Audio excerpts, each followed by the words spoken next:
Barakatah Yahweh, Barakatah Yahawashi, Bahasham, Barakahakwadash, Barakatum.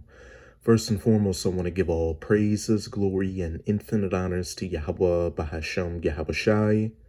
Double honors to the apostles and elders of Great Millstone who ruled and teach well. In peace and salutations to you sincere Akim out there, pushing this word in truth and sincerity to the four corners of the globe. May you brothers endure until the end. This is the brother Ra'aya with another video, and I'm going to start it off in Revelation chapter 13, verses 9 to 10. If any man have an ear, let him hear. And remember, this is in the last book of the Bible in the New Testament. He that leadeth into captivity shall go into captivity. He that killeth with the sword must be killed with the sword. Here is the patience and the faith of the saints. And there is no open interpretation to these verses. It says exactly what it says, and that's exactly what's going to happen according to biblical prophecy.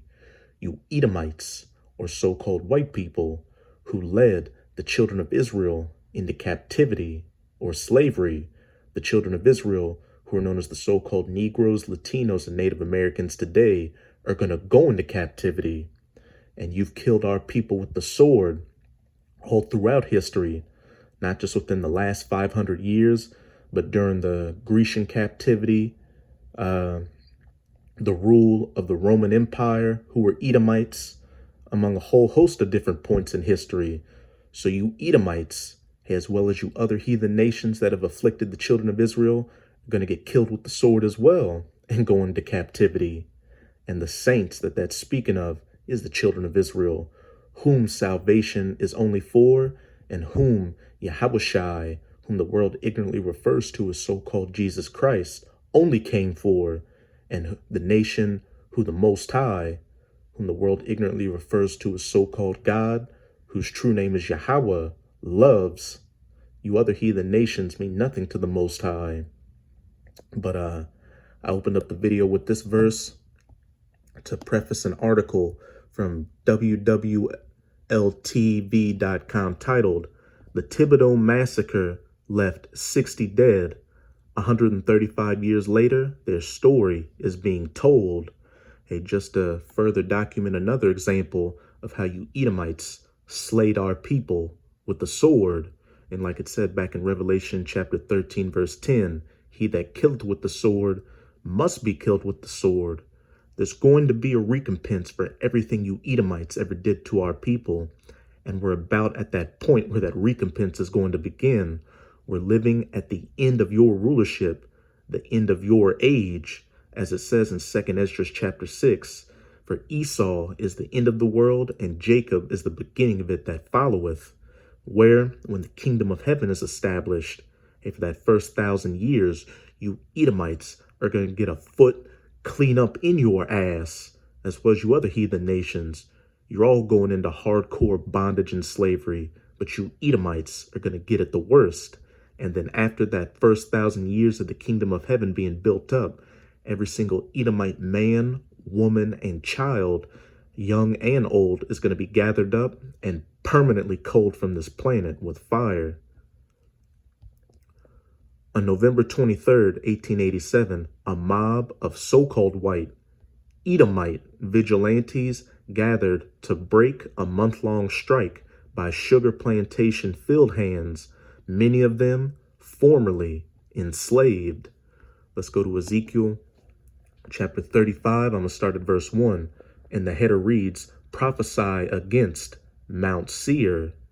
Moreover, the word of Yahweh came unto me, saying, Son of man, set thy face against Mount Seir, and prophesy against it."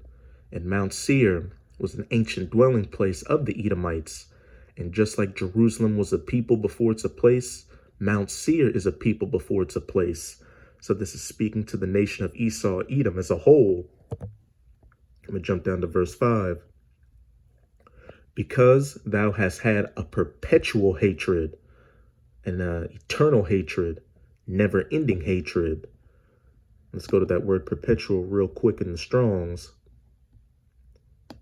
H5769, olam, long, duration, antiquity, futurity, forever, ever, everlasting, evermore, perpetual, old, ancient world, ancient time, long time past, continuing existence, indefinite or unending future, eternity.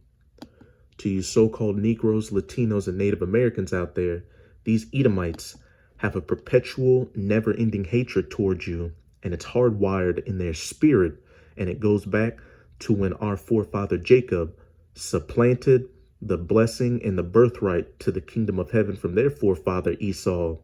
And just like it says in Genesis 27, Esau said, "The days of mourning for my father are at hand, then will I slay my brother Jacob." These Esau's descendants had that very same spirit unto this very day. That's why the history between their people and our people has just been one of strife, conflict, horror, and tragedy. And that's why we're never going to come together with these Edomites, no matter how many good so-called Edomite friends you have, or how much marching you may do with Edomites. No justice, no peace, all that shit. Hey, we were separated from the womb, and even in the kingdom of heaven, when we're in rulership, these Edomites are still going to have that hatred towards us, but the only difference is going to be that they won't be able to do anything to us since they're in captivity. Because that had a perpetual hatred and has shed the blood of the children of Israel by the force of the sword in the time of their calamity, in the time that their iniquity had an end.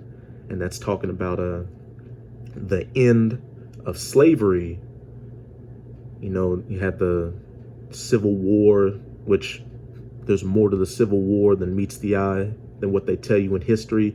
And Jake was so-called freed, or emancipated, which when you look up the definition of the word emancipation, it means transfer from one owner to another.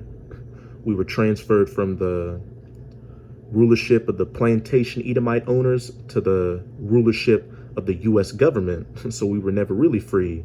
But again, in the time that their iniquity had an end, hey, when Jake was so-called freed from slavery, hey, these Edomites still shed the blood of the children of Israel by the force of the sword.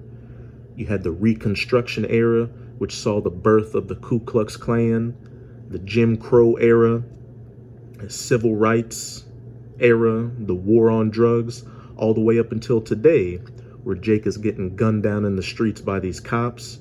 They had Planned Parenthoods in our neighborhoods to advocate for our women to delete their children. They give us poisonous food and water to eat and drink, etc., etc. And this account we're about to read about on this article is an example of these Edomites shedding the blood of the children of Israel with the force of the sword in the time that their iniquity had an end. Because as it said, many of them were formerly enslaved, so they were so-called freed.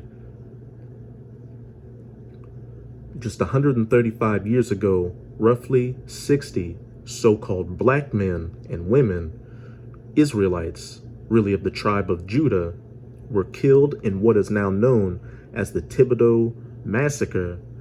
And you've got a lot of Levites down in Louisiana as well. And Thibodaux is in southern Louisiana, so it was probably a mixture of Judites and Levites. Only 8 of their names were read at this year's memorial. The majority of them are lost to history after their bodies were buried in an unmarked mass grave after the shooting. But through the descendants of survivors, their story lives on. The momentum is growing. Khalil Ferdinand, who hosted the memorial, said, "Every year we do this remembrance, and every year it's getting bigger and bigger." On November 23rd, 1887, a mob of Edomite vigilantes fathered to break a month-long strike by sugar plantation field hands, many of them formerly enslaved, in the time that their iniquity had an end. The mob gunned down the Israelite workers killing around 60 men and women and wounding several others. And when you look at a lot of these accounts in history, you see so-called brave white men, as history has led you to believe, the brave U.S. military, the brave U.S. cavalry, always killing unarmed men, women, and children. The home of the free and the home of the brave and the free, whatever that stupid saying is, my ass. You Edomites are fucking cowards. One of those survivors was Willetta Ferdinand's great-great-grandfather, Jack Conrad. He crawled up to a house and pretended to be dead, Ferdinand said. That's how he survived. But his son, who was 19, was killed, and his brother was also killed. And this reminds me of a time on one of my jobs where I was talking to an older, she looked like a so-called black woman, but she was actually a Gadite, or so-called Native American. And she was telling me that when she was either a teen or in her early 20s back in the 1950s, she was with her pregnant friend and her pregnant friend's husband, and they were running through a field, a cow pasture, trying to escape some Edomites that were chasing them. And she said that she hid under a cow while the Edomites killed the man and killed her pregnant friend, and actually cut her pregnant friend's baby out of her belly. And she was hiding, while she was hiding under the cow started shitting on her head. But if she would have moved, they would have found her and killed her as well. And that was just back in the 1950s. It's just another account of the horrors you Edomites have committed against our people. And again, there will be a recompense for that. And he that killed with the sword must be killed with the sword. And you Edomites are going to get exactly what you did to us, but double in the kingdom of heaven. This is Revelation chapter 18, verse 6. Reward her, even as she rewarded you, and double unto her, double according to her works. In the cup which she hath filled to her double. So not only in the kingdom are you going to get a double portion of the curses of Deuteronomy 28 put in you, as it says in Deuteronomy 30, verse 7, but all these horrific things you've done to us, we're going to do double unto you in the kingdom of heaven. But it's all going to be in righteousness. There's going to be no sodomy or buck breaking going on. Your wife or your children getting raped in front of you, anything like that. But best believe, hey, your captivity is going to make our captivity and slavery look like a walk on Sesame Street, and it's much well deserved. Growing up in Louisiana, which Louisiana's a big fucking shithole, I cannot wait until those nuclear missiles hit Louisiana, as well as this big shithole, the United States of America, and turn it into a desolate, uninhabitable wasteland. Ferdinand had no clue about her lineage. In fact, she'd never heard about the massacre until she went to grad school in Washington, D.C. And hey, that's a lot of these events that have taken place against our people in the past, which now they're starting to be unearthed. But while the majority of people may not know about them, best believe the Heavenly Father and the angels have recorded these events up in the heavens. So when we're in power in the kingdom of heaven, everything is going to be brought back into remembrance, and everything, every action is going to be held accountable. I grew up with my grandmother coming here every summer, she said. My uncles knew, but they never said anything. It's one of the reasons she founded the Jack Conrad Thibodaux Massacre Foundation, and why opening the Thibodaux Veterans Museum is so important to her. Ground was broken on the museum on Wednesday. The project is dedicated to the Israelite Civil War veterans who were killed in the massacre, as well as those who serve to this day. Hey, to you Israelites in the military, hey, thank you for your service. This museum will be an eye-opener for not just Thibodaux, but I think a lot of places like Thibodaux, where there are hidden agendas against Israelite people in history, Ferdinand said. A history that will be finally told in Louisiana, and a history that in the kingdom of heaven will finally be accounted for. So with this article, let's get back to these precepts. This is Jeremiah 30, verse 16. Therefore, all they that devour thee shall be devoured, and all thine adversaries, every one of them shall go into captivity, and they that spoil thee shall be a spoil, and all that prey upon thee like gift for a prey. So all you heathen nations that were confederated against us, as it says in Psalms chapter 83, that wanted to cut us off from being a nation, and at the head of that list are you Edomites. Hey, everything you did to us is going to be done unto you. You stole us from where we were dwelling at and sold us into slavery. You stole our goods. Hey, you ravished our women and children. Hey, all that is going to happen to you, and there's not going to be a damn thing you can do about it. This is the recompense of Yahweh Bahashem Yahweh Shai. Hey, there is justice according to the scriptures. You may think that since nothing has happened to you or your people over the hundreds of years that you've had us into captivity and abused us, that nothing's going to happen to you, but you're sadly mistaken. And if the Most High did all these horrific things to the people whom he loves, the nation he's chosen above all other nations, what do you think he's going to do to the nations of people he doesn't care about, who he sees as spit and as a drop that falleth out of a bucket, especially you Edomites, the nation he personally hates, as it says in Romans chapter 9, for Jacob have I loved, but Esau have I hated. Hey, it's not going to be pretty. This is Numbers chapter 35, verse 33.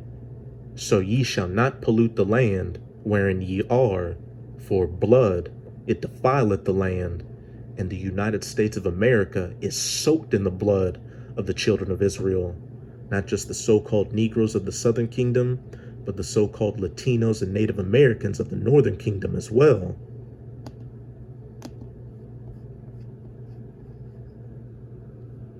On November 23rd, 1887, a mob of Edomite vigilantes gathered to break a month-long strike by sugar plantation field hands, many of them formerly enslaved. The Thibodaux massacre left 60 dead. 135 years later, their story is being told. For blood, it defileth the land, and the land cannot be cleansed of the blood that is shed therein, but by the blood of him that shed it. Point blank period.